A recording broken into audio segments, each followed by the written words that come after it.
والعصر إن الإنسان لفي خسر إلا الذين آمنوا وعملوا الصالحات وتواصوا بالحق وتواصوا بالصبر. صدق الله العظيم وصدق رسوله النبي الأمين الكريم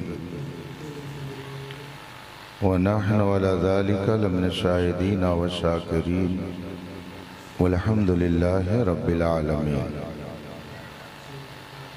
منبر پاک پر تشریف فرما علماء کرام، طلبہ علوم نبوت، حاضرین باوقار، السلام علیکم ورحمۃ اللہ تعالی وبرکاتہ۔ وعلیکم السلام ورحمۃ اللہ تعالی وبرکاتہ۔ حضرات،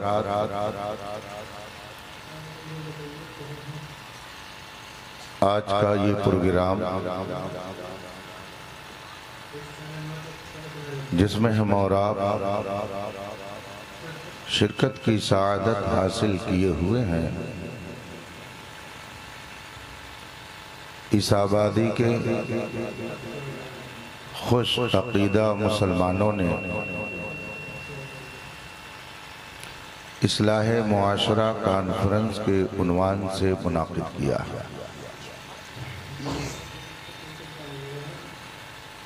مبارکبادی کے قابل ہیں وہ سب حضرات جنہوں نے اس پاکیزہ بزم کو سجانے میں جد و جہد کی، اپنی سرگرمی دکھائی، محنت کی، اور یہ پاکیزہ ماحول لوگوں کو میسر آیا۔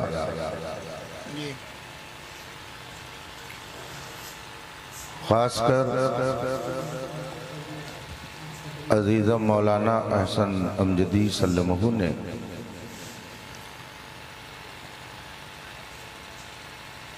اپنے والد ماجد فاضل ذی شان عالم بعمل مصباح الفقہاء حضرت علامہ مولانا و بالفضل اولانا مفتی محمد عالمگیر صاحب رضوی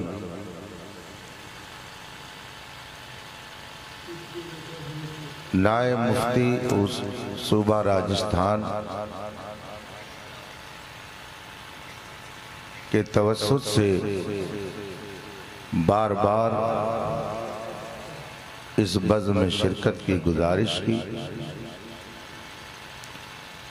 آپ سب کی نمائندگی کرتے ہوئے انہوں نے مجھ سے فرمایا آپ سب کی خواہش کے احترام میں میں تھوڑی دیر آپ کے درمیان حاضر ہوں۔ رب تعالیٰ اپنے حبیب پاک کے صدقے آپ سب کی محنت اور ہم سب کی شرکت کو اپنی بارگاہ میں قبول فرمائے۔ آمین آمین۔ پوسٹر میں عنوان کے تحت عرس شاہ اکبر علی کا جھومر بھی لگا ہوا ہے۔ اس سے پتہ چل رہا ہے کہ یہ تقریب عرس کے موقع پر منعقد کی گئی ہے۔ اللہ جل مجدہ صاحب عرس کے فیض و برکات سے ہم سب کو مالا مال فرمائے۔ آمین یا رب العالمین۔ مجھ سے بیشتر آپ نے نعتیں سنی، اشعار منقبت سنے، خطاب سنا۔ عزیزم مولانا احسن سلمہ کی جانب سے پیغام سنا۔ کچھ دیر آپ مجھے بھی برداشت کریں، میں آپ کا زیادہ وقت نہیں لوں گا۔ برگے حنا پہ لکھتا ہوں میں درد دل کی بات، برگے حنا پہ لکھتا ہوں میں درد دل کی بات، شاید کی رفتہ رفتہ لگے آپ سب کے ہاتھ۔ حضرات، اصلاح معاشرہ کے عنوان پر جلسہ کیا جا رہا ہے۔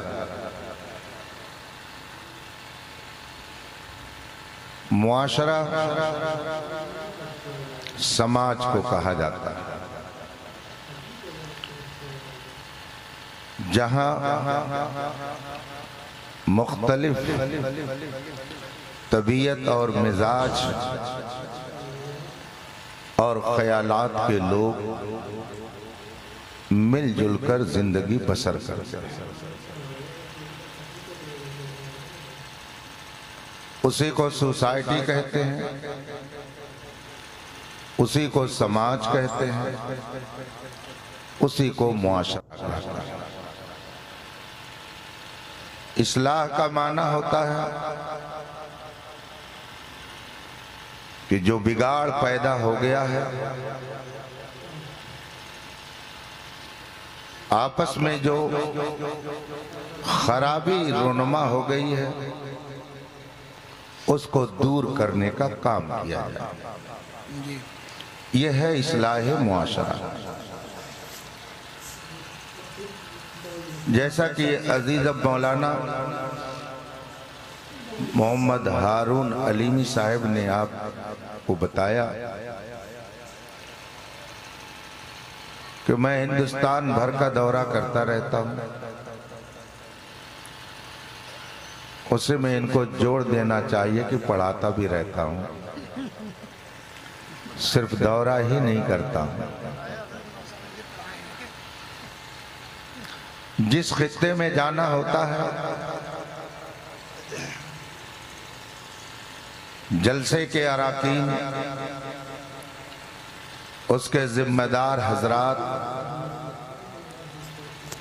آ کر یہی گزارش کرتے ہیں، حضرت معاشرہ بہت خراب ہو گیا ہے، اس پر تقریر ہونی چاہیے۔ میں سوچتا ہوں، اونٹ رے اونٹ تیری کون سی کلسی تھی؟ معاشرے کے اندر پھیلی ہوئی برائیوں کا سد باب کیسے ہو، ان برائیوں سے روکا کیسے جائے۔ دانشور حضرات، علماء اور مفکرین اپنے اپنے طور پر تدبیریں بتاتے بھی ہیں، عمل کرتے بھی ہیں اور کراتے بھی ہیں، لیکن دیکھا یہ جا رہا ہے کہ مرض بڑھتا گیا، جوں جوں دوا گیا۔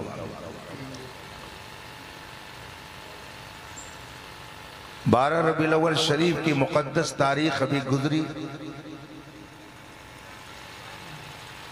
اس مقدس مہینے کی آمد پر دنیا بھر میں آمد مصطفیٰ کا تذکرہ ہوتا ہے۔ اللہ کے آخری پیغمبر حضرت محمد مصطفیٰ صلی اللہ علیہ وآلہ وصحبہ وسلم کی سیرت طیبہ سنائی جاتی ہے، دنیا کے اندر اس وقت کیا برائیاں پھیلی ہوئی تھیں، حالات کیسے تھے، وہ قوم کو بتائے جاتے ہیں، لیکن جگہ جگہ کے تجھے تھک چکے ہیں ہنگامے، نشاط لذت خواب گراں بدل ڈالو، غلط روی سے منازل کا بہت بڑھتا ہے، مسافروں روش کارواں بدل ڈالو۔ رسول پاک صلی اللہ علیہ وسلم کی بعثت سے پہلے جو زمانہ ہے اسے تاریخ میں زمانے جاہلیت کہا جاتا ہے، اسے دور جہالت سے تعبیر کیا جاتا ہے۔ رسول پاک صلی اللہ علیہ وسلم سے پہلے جو دور ہے تاریخ میں اسے دور سیاہ کہا جاتا ہے، قرن اسود کہا جاتا ہے، اندھیرا زمانہ، جہالت کا دور، سیاہ زمانہ، یہ سب تاریخ میں الفاظ ملتے ہیں۔ سوال یہ پیدا ہوتا ہے کہ آخر اس زمانے کو زمانے جہالت کیوں کہا گیا؟ اسے دور جاہلیت سے تعبیر کیوں کیا گیا؟ کیا اس زمانے میں پڑھے لکھے لوگ نہیں تھے؟ کیا اس وقت خطیب اور شاعر نہیں تھے؟ تاریخ اٹھا کر کے دیکھیں، آپ اس میں پائیں گے کہ وہ زمانے میں بڑے بڑے خطیب پائے جاتے تھے، اور ایسا نہیں کہ ان کے پاس زبان نہیں تھی، فصیح و بلیغ شاعر تھے، بہترین خطیب تھے، گھن گرج خطابت کے مالک تھے۔ ان کی شاعری کا حال یہ تھا کہ سال میں ایک مرتبہ ایک میلہ لگایا جاتا، شاعروں کو جمع کیا جاتا اور ان کے اشعار سن کر انہیں داد دی جاتی، اور جس کا شعر سب سے اعلیٰ ہوتا اسے نمایاں مقام پر لٹکایا جاتا۔ روایتوں کے مطابق خانہ کعبہ کے گیٹ پر اسے لٹکایا جاتا۔ تاریخ لکھنے والے بتاتے ہیں کہ سبع معلقات ایک کتاب ہے جو شاعری کا مجموعہ ہے، جس میں اشعار جمع، وہ اسی طرح سے اکٹھا کیے گئے تھے۔ آج کوئی عربی ادیب بننا چاہے تو اسے وہ کتاب پڑھائی جاتی ہے۔ سبع معلقات درس نظامی میں پڑھائی جاتی ہے، اور اس کتاب کے اندر جو اشعار ہیں وہ زمانے جاہلیت کے اشعار، اور بھی اشعار ہیں۔ شاعر کے علاوہ بہترین تقریر کرنے والے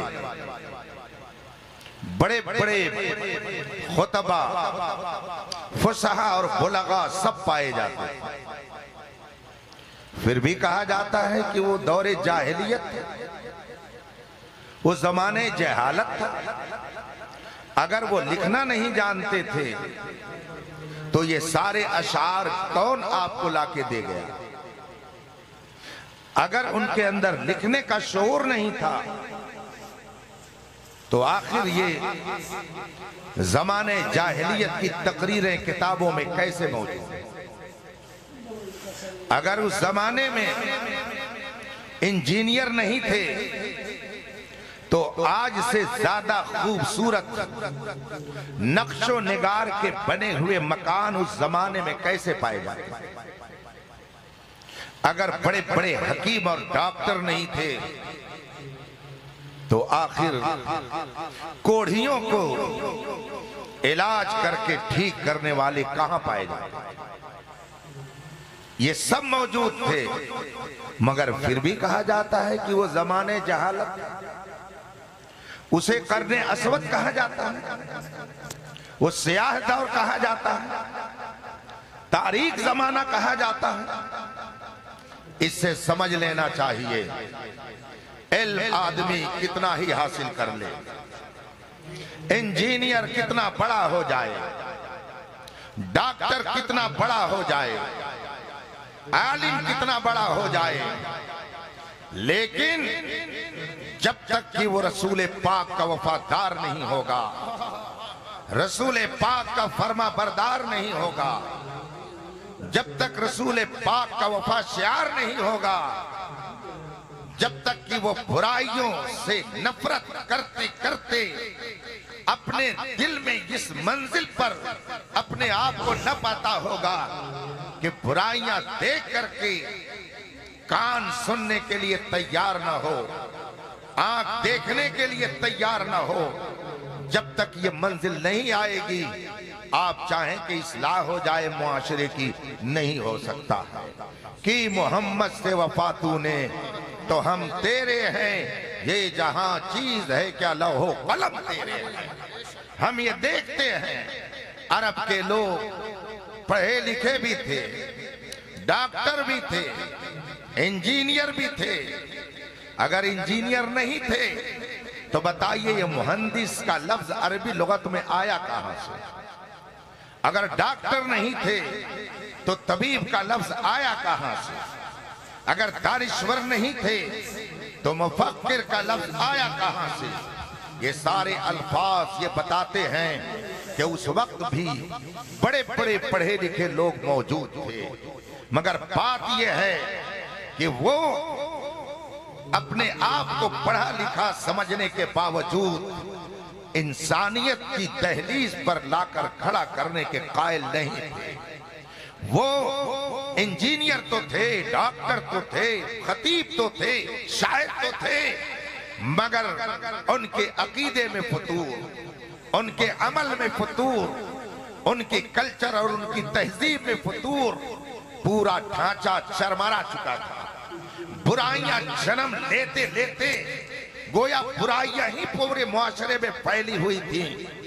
ایسے متعفن تعفن زدہ بدبودار ماحول میں رسول پاک صلی اللہ علیہ وسلم نے اسلام کی تبلیغ فرمائی، لوگوں کو ایک خدا کی طرف بلایا۔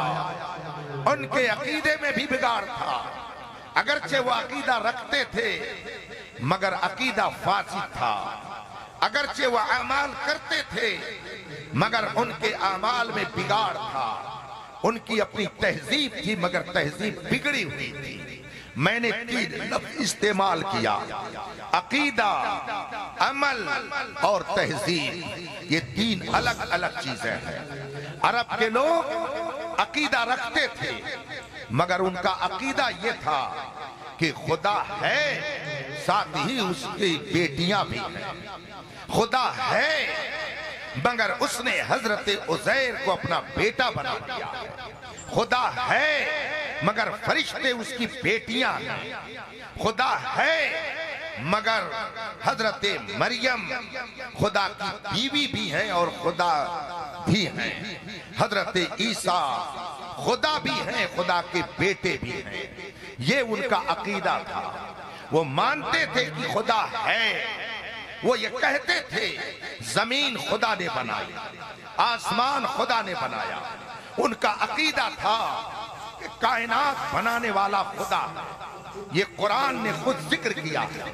ایک جگہ قرآن میں فرمایا گیا وَلَئِن سَأَلْتَهُمْ مَنْ خَلَقَ السَّمَاوَاتِ وَالْأَرْضَ، اگر ان مشرکوں سے پوچھو، ان کفار سے پوچھو من خلق السماوات والارض، آسمانوں کو اور زمین کو کس نے بنایا، تو یہ کسی دیوی کا نام نہیں لیں گے، کسی بت کا نام نہیں لیں گے۔ لَيَقُولُنَّ اللَّهُ، تو یہ ضرور کہیں گے کہ زمین اور آسمانوں کو خدا نے بنایا ہے۔ یہ کفار و مشرکین کا عقیدہ قرآن میں مذکور ہے۔ اس کا مطلب ہے کہ وہ خدا کے وجود کے قائل تھے، ان کا عقیدہ تھا زمین اور آسمان کو خدا نے بنایا، مگر اس عقیدے میں فتور آ گیا۔ خدا کو جس طرح سے ماننا چاہیے اس طرح سے نہیں مانتے تھے، اس لیے ان کا عقیدہ ماننے کے باوجود خراب رہا۔ خدا کو جس طرح سے ماننا چاہیے تھا انہوں نے اس کے خلاف اپنی طبیعت سے عقیدہ بنا لیا، اس لیے قرآن نے ان کی تردید کی۔ ان کا کہنا تھا کہ خدا نے اپنے لیے بیٹیاں فرشتوں کی شکل میں بنائی، عزیر کو خدا نے بیٹا بنایا، مریم کو خدا نے اپنی بیوی بنائی۔ قرآن کہتا ہے قُلْ هُوَ اللَّهُ أَحَدٌ، اے میرے محبوب آپ اعلان کرو اللہ احد، اللہ ایک ہے، اللہ الصمد، وہ بے نیاز ہے، لم یلد ولم یولد، نہ اس نے کسی بیٹا اور بیٹی کو پیدا کیا، نہ اس کو کسی نے پیدا کیا، نہ اس کا کوئی بیٹا نہ بیٹی، نہ اس کا کوئی باپ ہے۔ وہ ایسا ہے کہ لم یکن لہو کفوا احد، کائنات میں کوئی اس جیسا نہیں، کوئی اس کا شریک نہیں۔ اعلان کیا گیا کہو اشہد ان لا الہ الا اللہ، میں گواہی دیتا ہوں خدا کے علاوہ کوئی معبود نہیں، لا شریک لہو ولا سہیم لہو ولا ضد لہو ولا ند لہو ولا وزیر لہو ولا نظیر لہو ولا مماثل لہو ولا مثیل لہو ولا مشابہ لہو ولا شبیہ لہو۔ خدا کی کوئی نظیر نہیں ہے، خدا کا کوئی مثالی نہیں ہے، خدا ہر عیب سے پاک ہے، اس کی کوئی مثل نہیں، وہ وحدہ لا شریک ہے، وہ ہمیشہ سے ہے اور ہمیشہ۔ بے شک یہ عقیدہ توحید ہے۔ اس کے خلاف اگر کسی نے کہا خدا تو ہے مگر وہ بیٹی رکھتا ہے، خدا تو ہے مگر وہ مریم کو اپنی بیوی بنائے ہوئے ہے، تو اس نے عقیدہ بگاڑ دیا، اپنا عقیدہ غلط کر دیا۔ اللہ کے رسول صلی اللہ علیہ وسلم نے مکے میں آنے کے بعد پہلے نماز کی تبلیغ نہیں فرمائی، روزے کا حکم نہیں دیا، زکوٰۃ کا حکم نہیں دیا، حج کرنے کا حکم نہیں دیا۔ سب سے پہلے فاران کی چوٹی سے رسول پاک نے جو صدا بلند کی وہ اشہد ان لا الہ الا اللہ، گواہی دو کہ خدا ایک ہے، اس کا کوئی شریک نہیں ہے، ہر طرح کی شرکت سے وہ پاک ہے، وہ ہمیشہ سے ہے، ہمیشہ رہنے والی ہستی ہے، نہ اس کی ذات میں کوئی اس کا شریک، نہ اس کی صفات میں کوئی اس کا شریک ہے۔ رسول پاک نے جب مکے کے درمیان وہاں کے لوگوں کے بیچ یہ اعلان فرمایا، سب سے پہلے جو مقابلے میں آیا وہ ایران اور توران کا نہیں تھا، وہ یمن کا نہیں تھا، وہ شام کا نہیں تھا، وہ حبش کا نہیں تھا۔ سب سے پہلے جس نے مخالفت پہ آواز اٹھائی، اور صرف آواز ہی نہیں اٹھائی بلکہ اس نے گستاخانہ انداز اپنایا، اس کا نام تاریخ میں ابو لہب ہے۔ رسول پاک نے جب سب سے پہلے فاران کی چوٹی سے خدائے وحدہ لا شریک کی عبادت کا درس دیا اور اس کو ایک ماننے کی تبلیغ فرمائی، ابو لہب نے اپنے دونوں ہاتھ میں پتھر اٹھایا اور رسول پاک کی طرف جلال میں آ کر کے پھینکنا چاہا کہ تم ہم کو ہمارے دین سے برگشتہ کرنے آئے ہو، ہمارے عقیدے سے تم ہم کو ہٹانے کے لیے آئے ہو۔ پتھر اٹھایا کہ رسول پاک کی طرف پھینکیں، مگر یہ جرات نہ کر سکا، گستاخی اس نے بہت بڑی کی، مگر رحمت کائنات نے برداشت فرمایا۔ البتہ خدا کو یہ گوارا نہ ہوا کہ میرے محبوب کی شان میں تبلیغ کی بنیاد پر کوئی توہین کرے، اس لیے اس نے دونوں ہاتھوں سے جو پتھر اٹھایا تو قرآن نے فرمایا تبت یدا ابی لہب، ابو لہب کے دونوں ہاتھ ٹوٹ جائیں، وہ تبا اور ٹوٹ گیا، ما اغنا عنہ مالہ وما کسب، نہ اس کے مال نے اس کو بچایا نہ اس کی جائیداد۔ کیا بات ہے، بہت عمدہ حضرت، بہت عمدہ۔ اس سے ہم کو سبق ملا کہ جب کوئی اصلاح کا کام کرتا ہے، جب کوئی لوگوں کے درمیان اصلاح کی بات کرتا ہے تو غیر بعد میں مخالفت کرتا ہے، اپنا پہلے مخالف ہوتا ہے، اپنا پہلے مخالفت کرتا ہے۔ اور یہ بھی بات معلوم ہوئی کہ چھوٹا نہیں مخالفت کرتا، پہلے کوئی بڑا ہی مخالفت کرتا ہے۔ برائیاں بڑوں کے ذریعہ ہی پھیلتی ہیں، برائیاں سرداروں کے ذریعہ ہی پھیلتی ہیں، برائی پیسے والوں کے ذریعہ ہی پھیلتی ہے، برائی ایسے ہی لوگوں کے ذریعہ پھیلتی ہیں جو قوم میں اثر و رسوخ رکھتے ہیں، اور جب وہ سوچتے ہیں یہ مولوی صاحب ابھی تو ان کا گھر جھوپڑی ہے اور یہ میرے خلاف آ کر کے بات کریں گے، مونچھ پر تاؤ دیتے ہیں، ان کی حیثیت یہ میری اصلاح کریں گے۔ یہی وہ تکبر ہے جس نے لوگوں کو برائیوں میں مبتلا کر دیا ہے۔ عالم ہر جمعہ کو خطاب کرتا ہے، نماز پڑھنا فرض ہے، شراب پینی حرام ہے، جوا کھیلنا حرام ہے، زنا کرنا بہت بڑا جرم ہے، مگر جو پیسے والے ہیں، جو اثر و رسوخ والے ہیں، وہ کہتے ہیں رے مولویوں کی چھوڑو، ان کی جانے دو، ان کا کام ہی ہے اختلاف کرنا، یہ اصلاح کریں تو آپ کہتے ہیں کہ ان کا کام ہے اختلاف کرنا، یہ آپ کے بگڑے ہوئے عقیدے کی اصلاح کرتے ہیں تو آپ کہتے ہیں یہ جھگڑا لگاتے ہیں۔ اگر یہ زنا کے خلاف بولیں تو نوجوان کہتا ہے ہماری مخالفت ہو رہی ہے، سود کے خلاف بولیں تو سود خور کہتا ہے ہماری مخالفت ہو رہی ہے، جوا کے خلاف بولیں تو جوا کھیلنے والے کہتے ہیں یہ ہماری مخالفت کر رہے ہیں۔ اگر امام گاؤں کا نہیں ہے تو دوسرے ہی روز اس کا بوریا بستر اٹھ جاتا ہے، اگر پڑھنے پڑھانے والا مدرس گاؤں کا نہیں ہے، اثر و رسوخ اس کے پاس نہیں ہے، منیجر کہے گا مولانا آپ جا سکتے ہیں۔ آپ کے اسی مہاراج گنج علاقے کے اندر نہ جانے کتنے ایسے واقعات ہوئے۔ ابھی 4-6 مہینہ پہلے میں گورکھپور تقریر کر رہا تھا، تقریر کر کے بیٹھا، ایک مولانا صاحب نے کہا حضرت جو آپ نے خطاب کیا ہے میں خود اسی میں مبتلا ہو گیا۔ میں نے کہا کیا ہوا؟ کبھی ابھی گاؤں میں ایک صاحب کے ہاں بارات آئی، میں نے کہہ دیا نکاح نہیں پڑھاؤں گا، میں اپنی گردن نہیں پھنساؤں گا۔ جو ہی میں نے انکار کیا گاؤں والوں نے مجھ کو گالی دینا شروع کر دیا، گالی دینا شروع کر دیا، اور اتنا ہی نہیں کیا، بارات چلی گئی، نکاح کسی سے پڑھوا لیا گیا، دوسرے روز مجھ سے کہا مولانا آپ یہاں سے جائیے، آپ یہاں نہیں رہ سکتے ہیں، آپ اگر یہاں رہیں گے تو ہم جو کہیں گے وہ آپ کو کرنا پڑے گا۔ بتائیے یہ ابو لہب اور ابو جہل کی سوچ ہے یا محمد رسول اللہ کی سوچ ہے؟ رسول پاک ان کے سامنے جب تبلیغ فرماتے تو جتنے اثر و رسوخ والے تھے وہ کہتے اپنی بات مت کرو، جو ہم کہیں وہ تم کو کرنا ہوگا۔ رسول پاک نے فرمایا یہ نہیں ہو سکتا ہے، جو خدا کہہ رہا ہے میں وہی کہوں گا، تم اقتدار والے ہو رہو اقتدار میں۔ انہوں نے کہا ہم مٹا دیں گے، ختم کر دیں گے، قتل کر دیں گے، لیکن دنیا دیکھ رہی ہے، مٹ گئے، مٹتے ہیں، مٹ جائیں گے آدھا تیرے، نہ مٹا ہے نہ مٹے گا کبھی چرچا تیرا۔